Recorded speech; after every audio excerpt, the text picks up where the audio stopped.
Olá, amadinhos! Estamos de volta para o nosso momento de revisão.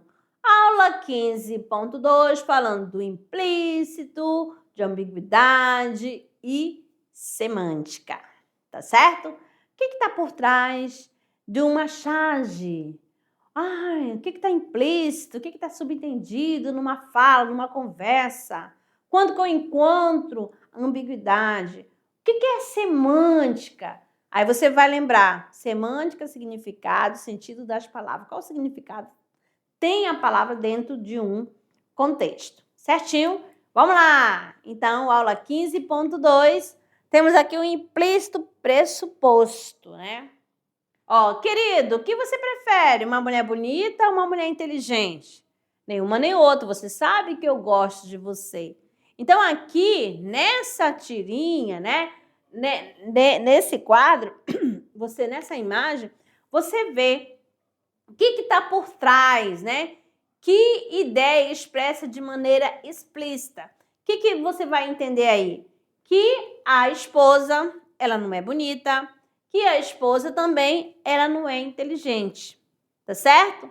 Então, aqui que está pressuposto, o que está subentendido, o implícito. Mas, certinho? Vamos lá. O implícito subentendido, dedução do próprio leitor a partir do texto. O que você achou do filme? O final é bom. Então, olha só, ele fala que o final é bom, quer dizer, somente o final é bom, o restante não é, tá certo? Então, é a dedução do próprio leitor a partir de um texto. E agora, ambiguidade e a polissemia. Vindo o pôr do sol. Quanto quer pelo pôr do sol? Então, aqui, por que ele está fazendo essa pergunta? Porque tem a palavra vendo e está numa placa, né? Então, essa ambiguidade. Ó, polissemia ao mesmo tempo, vários sentidos. Tá bom? Esse vendo pode ser do verbo vender e vendo, olhando, apreciando o pôr do sol. Não está vendo, eu estou vendo, né? Eu estou apreciando o pôr do sol. E por quê? Ó, aproveite para ver também. Então, esse vendo aqui no sentido de ver, certinho? Também temos, né, a ambiguidade, né, visual, tá?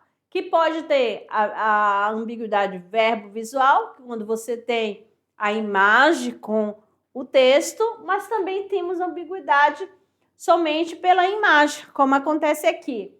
Aqui, ó, dependendo do seu estado, do seu emocional, você pode ver um rosto de uma mulher somente ou pode observar duas camponesas, tá certo?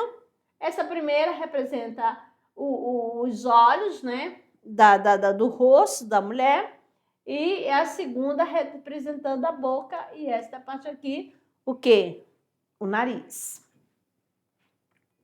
Aqui na segunda imagem, nós temos um tronco, né, de uma árvore seca, certo? Né, num campo, né, que dá o reflexo do sol ou da lua, né? Mas também podemos observar duas faces, né? Duas pessoas, né? Duas faces aqui. E na terceira, nós temos logo no primeiro momento duas pessoas idosas, uma diferente para a outra, mas também temos duas pessoas sentadas, uma com um cesto na cabeça e a outra com um violão, com um instrumento musical. Então, essa aqui, essa aula, né, essa revisão, estou falando da ambiguidade, do implícito e da polissemia, certinho? Ficamos por aqui. E daqui a pouquinho temos as atividades. Até lá!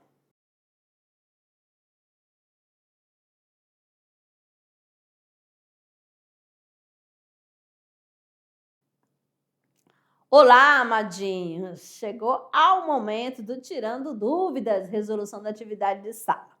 Vamos à nossa primeira questão. De olho na tela. Então, aqui você vai assinalar, né, Alternativa correta, relativa à tira acima. Essa tirinha aqui, ó. Tá certo? Essa tirinha. No primeiro quadrinho tem o seguinte. Quando estamos com excesso de peso, começamos a pensar. No segundo quadrinho temos. Como vai a minha saúde? Aí no terceiro, onde estarão os meus pés? Certo? Aí você vai marcar a correta. Letra A, a imobilidade do corpo é reforçada pela do olhar. A B, em seus pensamentos, o personagem apenas reflete sobre os outros. Na C, o problema-chave é exposto nos questionamentos do segundo quadro.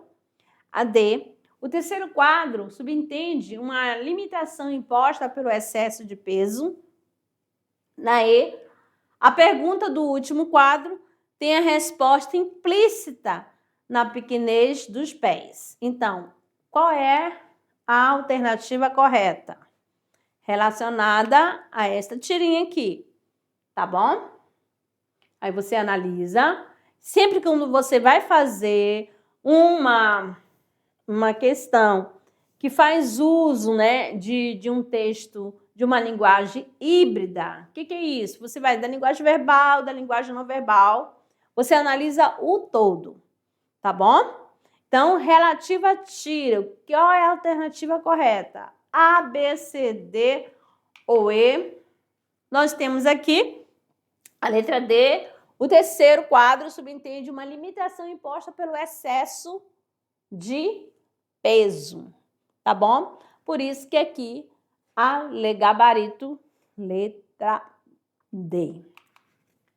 Agora, próxima questão 2. Você vai marcar a alternativa que é a negação do ponto de vista semântico. Qual o semântico? Qual o sentido, né? Aí nós temos aqui. Eu não já lhe disse tantas vezes para andar direito, meu filho? B, você vai lá em casa hoje à noite, não vai? C, ponho as mãos entre as chamas sem queimar. D, não só você, mas também seu irmão vai ter de ir à escola. Na letra E, mãe, eu posso ir brincar agora? Olhe o dedinho. Então, você vai analisar, né, qual a alternativa em que há negação do ponto de vista semântico. Ó, qual?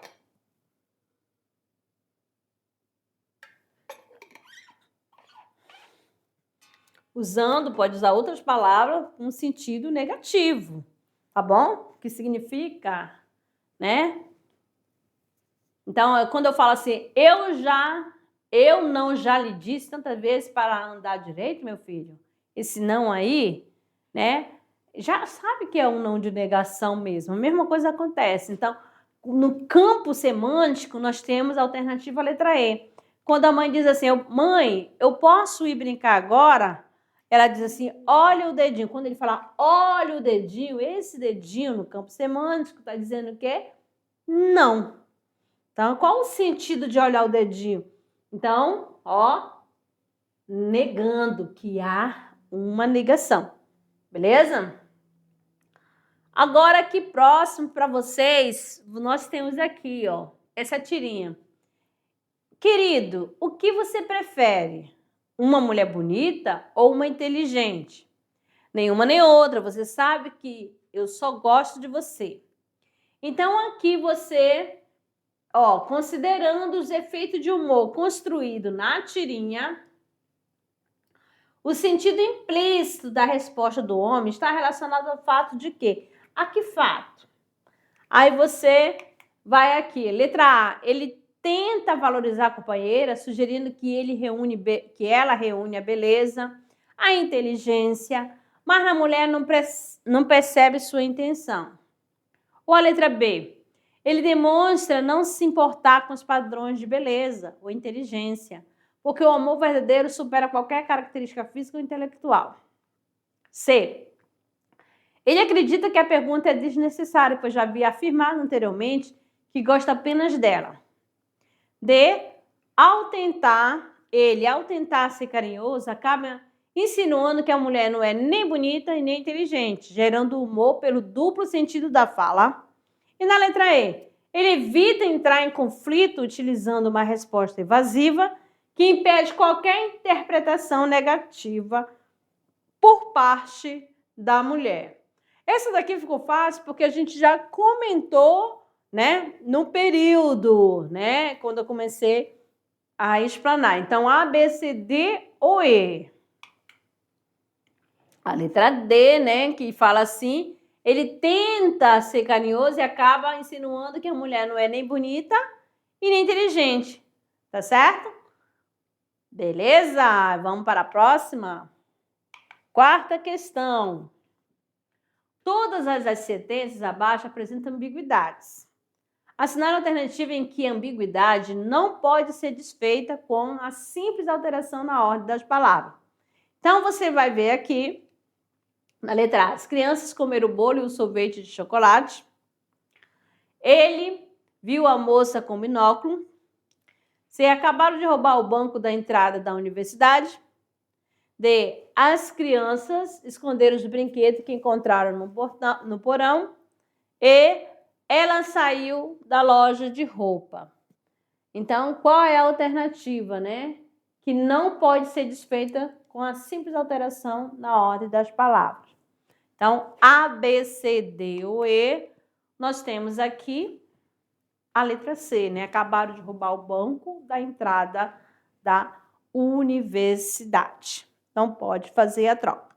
Certinho? Então, amadinhos, aqui o nosso decolando para o futuro. Qual é o objetivo, né, de trabalhar o decolando para o futuro? Porque aqui a gente sempre, a banca do Enem, o Enem, quando você vai fazer o seu exame, né, nacional do ensino médio, ele vai fazer uso bastante desse conteúdo, da questão da polissemia, do implícito, do pressuposto, do subentendido, tá certo? Para ver se você, desculpa, tem você é um bom leitor. Desculpa aí, gente, que agora deu até uma falha na garganta.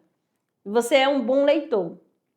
Porque se você é um bom leitor, você vai interpretar além do texto. Por quê? Vai fazer uso do seu conhecimento, da sua bagagem, do seu conhecimento prévio, do seu conhecimento de mundo.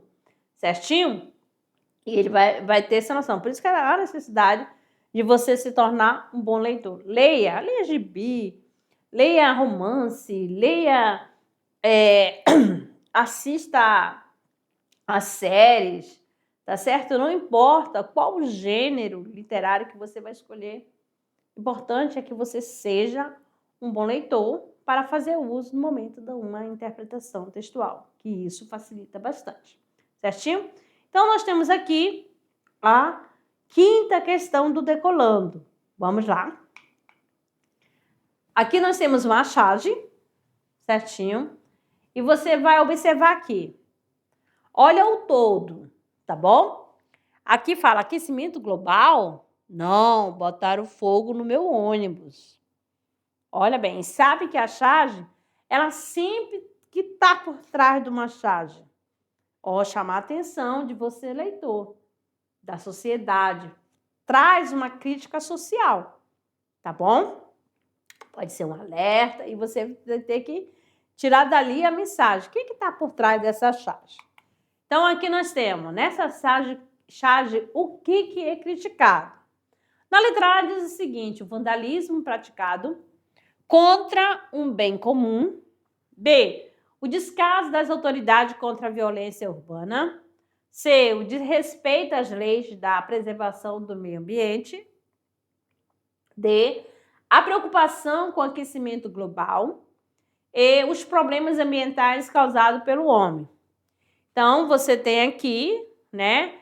Você pode retomar aqui, retornar a charge, observe bem. Tá? Eu vou dar vou molhar aqui a garganta para facilitar.